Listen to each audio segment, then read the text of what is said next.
2,000 years later.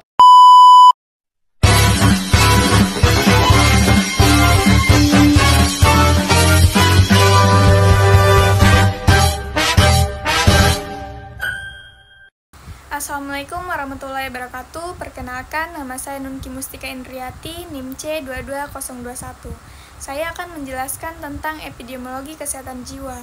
Jadi, epidemiologi merupakan salah satu fondasi dasar ilmu kesehatan masyarakat yang bertujuan untuk menjadi alat mendiagnosis masalah kesehatan, menegakkan faktor penyebab masalah kesehatan, serta mengevaluasi efektivitas di berbagai intervensi kesehatan.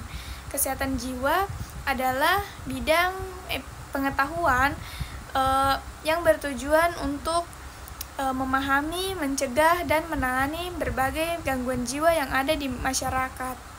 Kesehatan jiwa atau kesehatan mental emosional adalah kondisi seseorang yang terus tumbuh, berkembang, dan mempertahankan keselarasan dalam pengendalian diri, serta terbebas dari stres yang serius.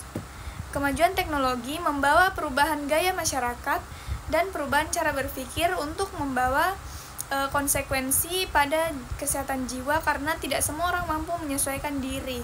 Akibatnya akan menimbulkan ketegangan dan kecenderungan peningkatan gangguan kesehatan jiwa. Permasalahan kesehatan jiwa merupakan masalah yang terus-menerus meningkat dan masuk dalam penyakit kronis dengan proses penyembuhan yang lama. Diperkirakan bahwa 1 dari 4 orang itu memiliki gangguan kesehatan. Hal ini menjadikan kesehatan jiwa merupakan permasalahan yang penting untuk diketahui.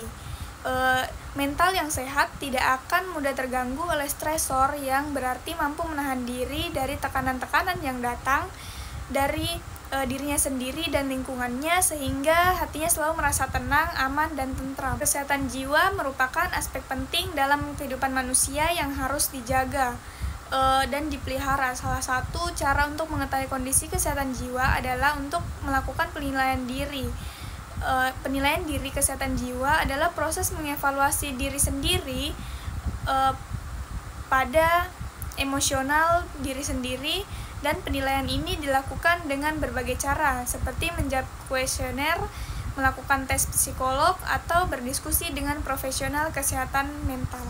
Melakukan penilaian diri ini dapat membantu individu untuk lebih memahami diri sendiri, termasuk kekuatan, kelemahan, dan pola pikirnya. Melalui penilaian ini, jadi individu itu bisa mengetahui dan mengidentifikasi masalah kesehatan mental yang mungkin ada, sehingga dapat mencari bantuan yang tepat. Adapun beberapa faktor yang berpengaruh terhadap kesehatan mental emosional secara bersama-sama dengan faktor sosial budaya dan faktor psikologis. Faktor somatik adalah faktor yang memiliki pengaruh paling besar untuk meningkatkan resiko mengalami gangguan mental emosional pada masyarakat. Keluhan somatik, penyakit kronis, atau penyakit terminal menjadi stresor yang dapat menyebabkan kecemasan dan depresi. Setiap permasalahan kehidupan yang dapat menimpa pada diri seseorang dapat mengakibatkan gangguan fungsi atau fal organ tubuh. Reaksi tubuh ini dinamakan stres, manakala fungsi organ tubuh sampai terganggu dinamakan distres. Depresi merupakan reaksi kejiwaan seseorang terhadap stres yang dihadapinya. Oleh karena dalam diri manusia itu antara fisik dan psikis tidak dapat dipisahkan satu sama lain dan saling mempengaruhi. Yang terjadi pada gangguan jiwa berupa perasaan khawatir yang berlebihan, perasaan lelah yang berlebihan, dan iritabel atau mudah tersinggung, dan gejala fisik seperti kuku otot, pegal-pegal, gangguan tidur, atau sulit merasa santai. Ketika penderita mengalami gangguan tersebut, terkadang penderita mengabaikannya, yang berakibat pada bertambah parahnya gangguan yang dialami oleh penderita. Oleh karena itu, diperlukan adanya upaya peningkatan pemahaman masyarakat untuk mencegah terjadinya gangguan jiwa tersebut.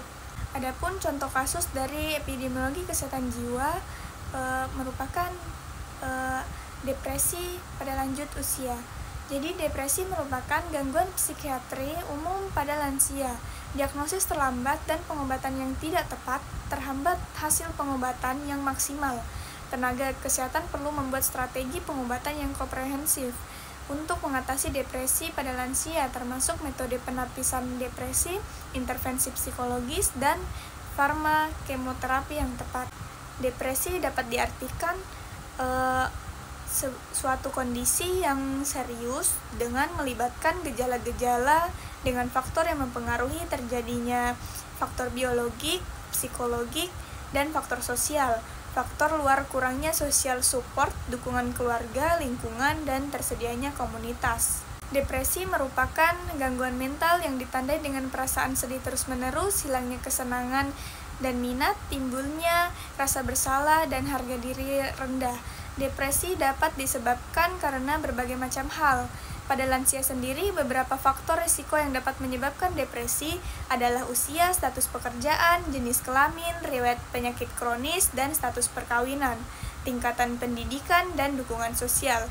Diagnosis dan penanganan depresi yang sangat penting untuk gejala ini memperparah penyakit fisiknya, menambah penarikan diri, tidak patuh pengobatan, dan keputusasaan serta kematian diri.